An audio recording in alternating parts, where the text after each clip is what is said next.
Hello, welcome. Thank you for joining us on this edition of News 2. I'm Sandra Gamansing. In our top story, it didn't take some lawmakers a lot of thought to kill some bills on Wednesday. The Senate Committee on Government Services, Consumer and Veterans Affairs met on St. Thomas and tackled a few pieces of legislation. Two of them didn't get a lot of support, and that became evident early on. News 2's April Knight has more. Unnecessary. That's how some lawmakers described a couple of bills on Wednesday. One of them, a bill that would allow the government to enter into multi-year contracts with vendors. The VI government tends to approve single-year contracts because the government's budget is deliberated on an annual basis. A multi-year contract might incur the termination or cancellation fee worded in the bill if for some reason government funding stops. Lawmakers opposed to the bill said the government might just want to continue operating as it did before, renewing or extending contracts per year. Those provisions that are already in law address the situation that we are looking at here and protects the government in the event that it doesn't have funding to continue with the procurement of the goods and services. That bill for multi-year contracts was held in committee indefinitely. Meanwhile, lawmakers also criticized a bill that would impose a fine that they call exorbitant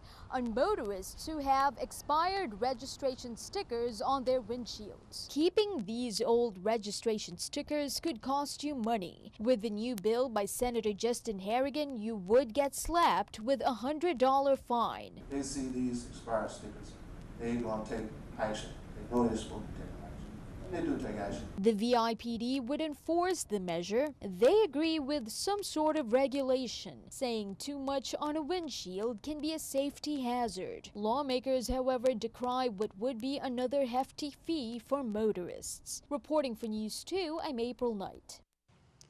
The election board on St. Thomas and St. John continued to hold public meetings leading up to the election on November 8th. On October 13th, they're holding one on St. Thomas at 1:30 p.m. Meanwhile, if you missed the registration deadline on Sunday, remember, you still have a chance to do so. The election system extended the deadline to October 9th. That's this Sunday. You'll need to go to your local election offices with one of the following: your passport, birth certificate, naturalization certificate, or military discharge document. Also on October 9th, they're the first day to examine the voting machines, the last day to investigate all questions relating to electors, and deadline for removal notices as well as transfers of registration. The Virgin Islands Port Authority has received a $10.7 million grant from the Federal Aviation Administration to improve airport facilities. VIPA will use the grant for major airfield and airport terminal improvements at the Henry E. Rolson Airport on St. Croix and the Cyril E. King Airport on St. Thomas. The grant will fund 90% of each project's cost, and VIPA will fund the remaining 10%. Turning to crime reports, a man was arrested for third-degree burglary on Tuesday, October 4th. Delaney Christian was arrested after he admitted to burglarizing a residence located in Estate Lovinland on Wednesday, September 28th. Here's more from VIPD. Mr. Christian removed several items from the victim's residence and later brought the stolen items to the Estate Loveland office. Bail for Mr. Christian was set at $25,000. Unable to post bail, he was remanded to the Bureau of Corrections pending his advice of rights hearing. The Virgin Islands Police Department Criminal Investigations Bureau continues to ask the community for information to help solve crime within the territory. You may call the Criminal Investigations Bureau in St. Thomas at 340-774-2211, St. Croix 778-2211, Crime Stoppers VI at 1-800-222-TIPS, or you can call 911. The last of 10 Virgin Islands women indicted by a federal grand jury on tax-related charges made her initial appearance Monday before a U.S. magistrate judge. The remaining 9 women made their initial appearances last week, and all of them were released pending trial. On September 15, 2016, a federal grand jury returned a 119-count indictment against the women, charging them with conspiracy to defraud the United States, theft of government property, and aggravated identity theft. The women were identified in the indictment as Joanne Benjamin, 36, Sylvia Benjamin, 36, Linnell Hughes, 33, Thelma Liverpool, 28, Jacinta Gussie, 54, Indica Greenwich, 25, Nisha Brathwaite, 35, Darlene Thompson, 34, Nicolette Alexander, 25, and Sheba Rashida Young, 40. The 119-count indictment involved the filing of numerous false income tax returns, the use of stolen identifications, and the designation of illegal refunds to the women's bank accounts. After a one-day trial on October 4th, 2016, a federal jury on St. Thomas convicted Tomas Liriano Castillo, 44, of conspiracy to possess a controlled substance with intent to distribute, possession of a controlled substance with intent to deliver, and illegal entry. Castillo faces a minimum sentence of 10 years and a maximum sentence of life in prison. Evidence presented established that on or about May 9th, 2016, Castillo traveled by boat from Tortola to Hull Bay, St. Thomas, and got off the boat with a backpack that he tried to discard when he saw agents from the DEA. It contained approximately 5.8 kilograms of cocaine. Castillo is also not in the VI lawfully.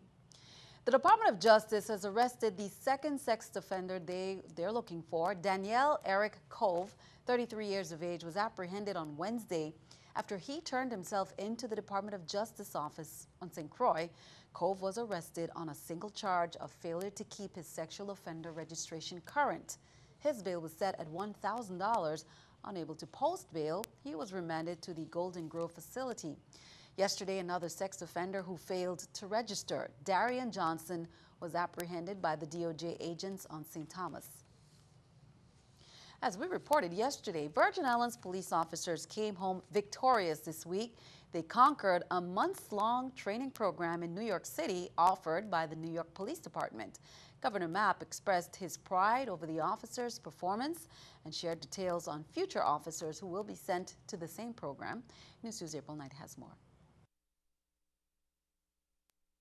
8 VIPD officers received warm welcome this week as they returned from New York City armed with new knowledge. The officers just completed a 6-month training program with the NYPD Academy, part of the government's bid to bring local police up to speed with the changing law enforcement landscape. Being able to be in New York around the other officers and experience how officers do what they do in New York has allowed us to have our eyes open to how police officers do things in someplace else so that we can learn how to do it here. Governor Kenneth Mapp in his press conference on Monday proudly told stories about how the training of VIPD officers were tougher in some respects than the NYPD's. Running on a track in an air-conditioned building at the same level, and they talked about how they run the hills in St. Thomas and St. Croix to get their training done. They were expecting that the recruits would have to experience getting tased and experience getting shot with the pepper spray, because in the Virgin Islands Police Academy, every officer have to have that experience. In New York, they do not allow that. According to Governor Mapp, the VI government is getting ready to send the next batch of 8 officers. He plans to continue sending 16 officers a year for 5 years.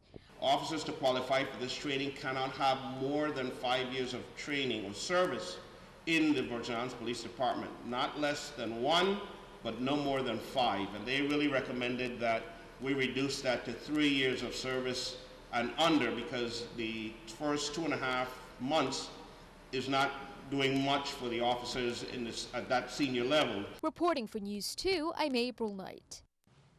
For 90 minutes last night, Farmville, Virginia was the center of the political universe as the vice presidential candidates duked it out in their one and only debate. Scott McLean has the highlights.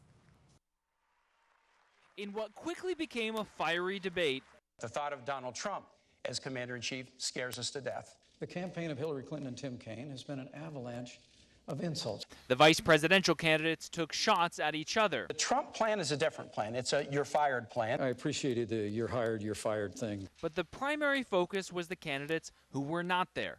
Donald Trump. When Donald Trump says women should be punished, or Mexicans are rapists and criminals, I'm telling or John McCain's not a hero, he is showing you who he is. Senator, you whipped out that Mexican thing again. And Hillary Clinton. He still wouldn't have a fraction of the insults that Hillary Clinton leveled when she said that half of our supporters were a basket of deplorables. At the end of the night, polling shows Republican Mike Pence had a stronger showing than Tim Kaine. A new CNN ORC instant poll shows that 48% of voters who watched the debate think Pence won, while 42% think Kaine came out on top. It's a clear contrast with how their running mates polled after their first debate last week, with Hillary Clinton coming out the winner. A nation without borders is not a nation. Donald Trump is committed to restoring the borders of this nation. So on the economy, there's a fundamental choice for the American electorate. Do you want a you're hired president in Hillary Clinton, or do you want a you're fired president in Donald Trump? Both parties will now focus on the next presidential debate this Sunday. In Farmville, Virginia, I'm Scott McLean. And keeping our eye on the economy, let's take a look at the stock market watch at the New York Stock Exchange. As we can see, everything is up. We'll see the Dow up 112, NASDAQ 26, S&P 500 up at 9. Coming up on News 2, the Reichel Center for the Arts, they're opening their gates for the 38th season with Grammy Award singer and actress Brandy. They're celebrating their 38th birthday. We'll have details on the season.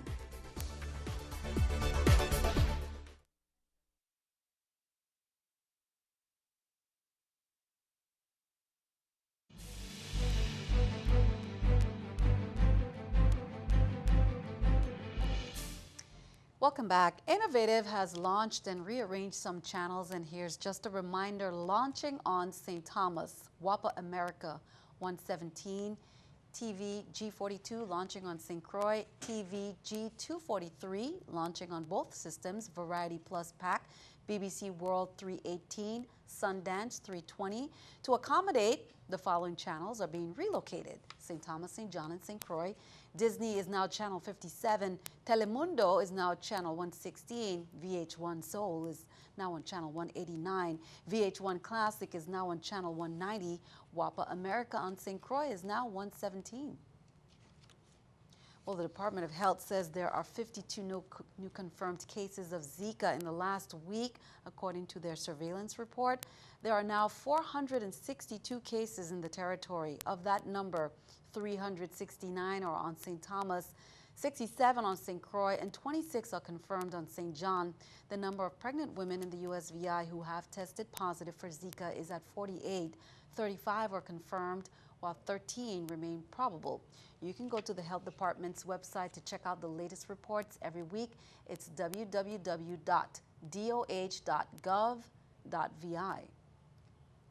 VIU sets 13th annual Voices That Count Forum, Nothing About Us Without Us.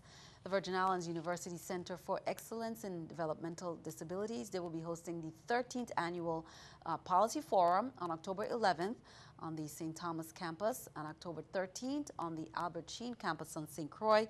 Both forums will be held from 8:30 a.m. to 3:30 p.m. The Voices That Count policy forums will bring together people with disabilities, members from the legislative branches of government, and the community advocates, caregivers, family members, and more to address the challenges and issues faced by persons with disabilities. Again, this year's theme is Nothing About Us Without Us. Are you ready for the kickoff of the 38th season of the Reichel Center? This weekend, the team says work has been done behind the scenes to make sure this season is the best ever. Center for the Arts opens its gates for the 38th season with Grammy Award singer and actress Brandy. That's at 8 p.m. on Saturday, October 8th at the Reichel Center, and they are celebrating their 38th birthday. This season, you know, it takes a lot of work to put the season out and get the season performances lined up. And so we're very excited about our season, our 2016-17 season lineup. The season begins with the first show on Saturday and ends next year. So who can we expect? We have a cadre of different performances, from Brandy to Esperanza Spalding to Fred Hammond, and even we brought back something that Reichel has done over the past years called Playing Rings. So we're going to have a cultural performance paying homage to the U.S. Virgin Islands Centennial, Transfer Day Centennial festivities. We also have child prodigy Joey Alexander as well as Fred Hammond. And then, of course, local talent, Homus Hans Bryant. So we're very excited about the performances. Right after Brandy, we have Esperanza Spalding. She'll be here playing her bass and singing vocals for us. That's going to be a very awesome performance. I want to let everyone know to definitely come out to that performance, as you know, she's a legend right now, a living legend in the jazz world. There's no bad seat at Ryko. The covered, uncovered, upper uncovered, low uncovered, it doesn't matter. The party and the entertainment is going to be well received from any point in the whole entire venue.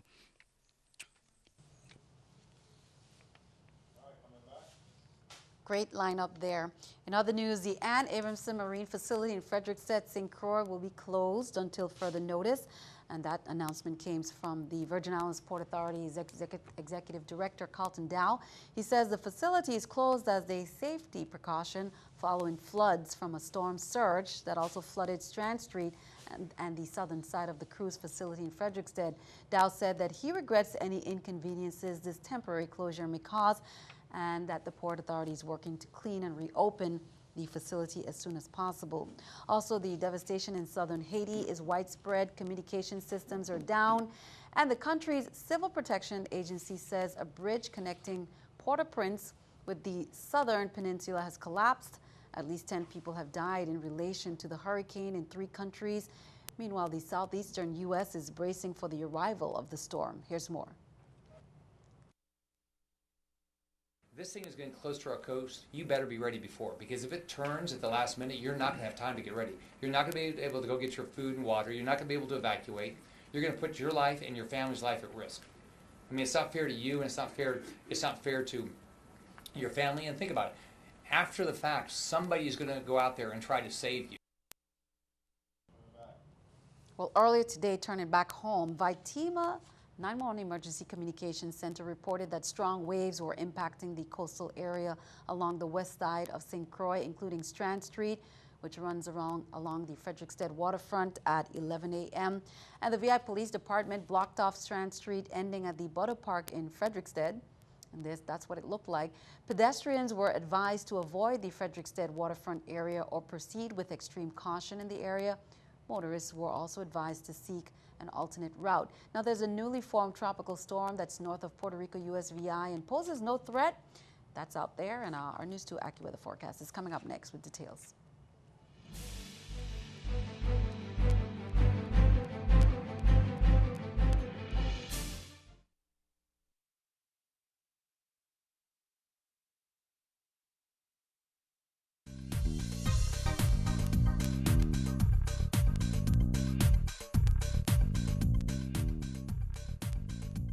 Well, we still have Matthew to our west, and it's pushing a little bit farther northward.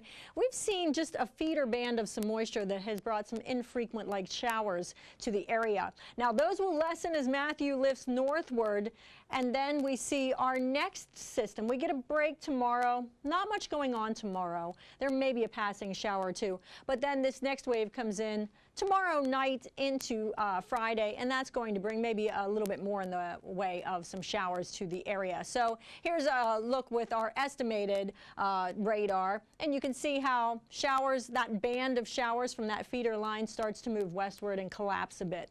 Now tonight we'll see partly cloudy skies, perhaps a spotty shower still around, especially early, a temperature of 80 degrees. Tomorrow in St. John, 90 degrees with a shower or two in the area, more in the way of sunshine than clouds. A good deal of sunshine breaking through with times of clouds as well. A shower or two could still be around St. Thomas and St. Croix. More sun than clouds, temperature of 88 degrees, and there may be a shower or two in the area. The marine forecast for the Atlantic side, the waves are at 2 to 4 feet and the winds are out of the east at 10 to 15 knots. And on the Caribbean side, still pretty choppy out there with waves 3 to 5 feet, winds out of the east at 10 to 15 knots. Looking at the remainder of your forecast, tomorrow night into Friday, that's when I think we may see activity pick up a bit once again, with more in the way of showers passing through. And then for Saturday, a shower or two in the area with a high of 89. Sunday, we'll see a shower or two as well. And Monday, with a mixture of clouds and sun. Sandy? Thanks for that. It is time for our NEWS2 weather picture there by Nikayla Warner, 4th grader, represented the LCR Community Learning Center. And Nikayla is keeping that pink umbrella handy just in case we get both the showers and the rays, protecting from the rays of the sunshine. Nikayla, thank you for that. Send us your news weather picture to the address on the screen, and be sure to tune in to see it right here on News 2. Stick around. News 2 Sports is coming up next.